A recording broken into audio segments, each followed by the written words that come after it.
Have you ever really stopped to think about a single raindrop hitting the ground?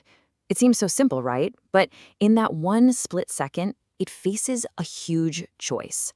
A choice that literally shapes everything around us, from the trees in our parks to the pavement on our streets. And that choice is what this whole explainer is all about. I mean, it's a question we've all kind of wondered. And the answer? Well, it's not as simple as you might think.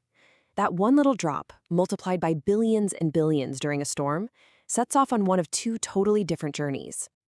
And here they are, the two big paths. First up is infiltration. That's when the water soaks into the ground, becoming this hidden, super important resource. The second path is runoff, where it just flows right over the surface, creating the streams and rivers we all see. Let's start with the path that nature really prefers. So, in a healthy, natural world, the ground is basically a giant sponge.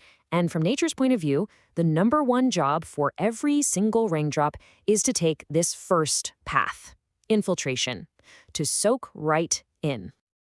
You know, infiltration is so much more than just water disappearing into the dirt.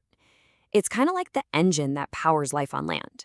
It's what waters our plants, our crops, and it slowly trickles down to refill those massive underground reservoirs of fresh water that we all depend on. And the power of nature's design is just, wow. It's so clear when you see how much ground cover matters. Just look at the difference here. That top curve shows soil covered with grass or mulch. It just drinks in a ton of water. Now compare that to the bottom curve for bare soil. It barely absorbs anything. That protective cover, it's absolutely a game changer. But what happens when that sponge is totally full? Or what if it's just raining like crazy, so hard and so fast that the ground just can't keep up? Well, that's when we hit a tipping point, and that's when the second path opens up, runoff. Think of runoff as nature's overflow valve, you know? Once the soil is completely saturated, any extra rain has nowhere to go but sideways. It starts flowing over the land, gathering in little channels that eventually become our streams and rivers. It's a completely normal part of the water cycle. And this chart illustrates that tipping point perfectly. Right at the start of the storm, the infiltration rate is super high. The dry ground is just thirsty. But as time goes on, you see that infiltration curve drop, and drop fast. The second it dips below the rate of rainfall, look what happens. The runoff curve starts to climb. The ground has had its fill, and the rest of the water is now on the move. Now, in a natural setting, this balance between soaking in and flowing over works beautifully. But let's be honest, most of us don't live in a purely natural setting. We've built cities, and in doing so, we've completely changed the rules of the game for rain. Which brings us to the villain of our story, impervious surfaces. Just think about it. Concrete sidewalks, asphalt roads, building rooftops.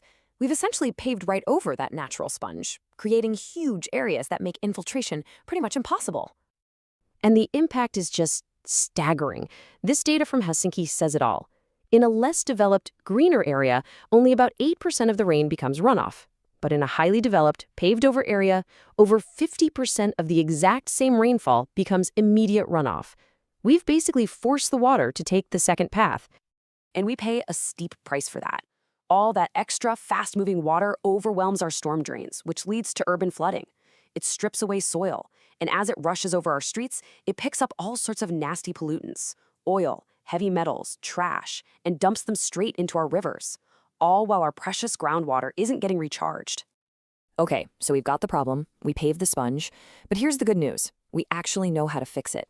We can re-engineer our cities to work with nature, not against it. We can bring the sponge back. So, how do we do it? Through something called green infrastructure. It's a whole collection of brilliant solutions that basically just mimic the natural water cycle. We're talking about planting more trees, which are great at intercepting rain, installing green roofs that act like sponges in the sky, and even using permeable pavements that let water soak right through. And the proof is right here in the data. This stuff really works. Take a look at this study from London. The top line is the baseline runoff, but those lower lines, that's what happens when you add in trees or make surfaces permeable. The total runoff drops a lot. These aren't just theories. They're proven, effective solutions. And to put a really fine point on it, just by combining new street trees with permeable roads, the London model showed a 17% reduction in total surface runoff. That is a huge decrease. It means less flooding, less pollution, and more water getting back into the ground right where it belongs. So clearly, managing runoff this way is a massive win. But the story actually gets even better, because the benefits of bringing the sponge back go way beyond just flood control. Take a look at these heat risk maps of London. On the left, that's the current situation. You see all those big red areas of high heat stress risk? Now look at the map on the right. That's after implementing green infrastructure.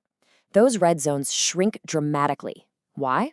Well, because water soaking into the ground and being released by plants has this powerful natural cooling effect. It's simple. Greener cities are cooler, more comfortable, and safer cities. So the next time it rains, I want you to look at the world around you a little differently. Look at the pavement, the parks, the rooftops, and just ask yourself, how good of a sponge is this place? Because the path a single raindrop takes is a choice, and it's a choice we can and absolutely should be designing for.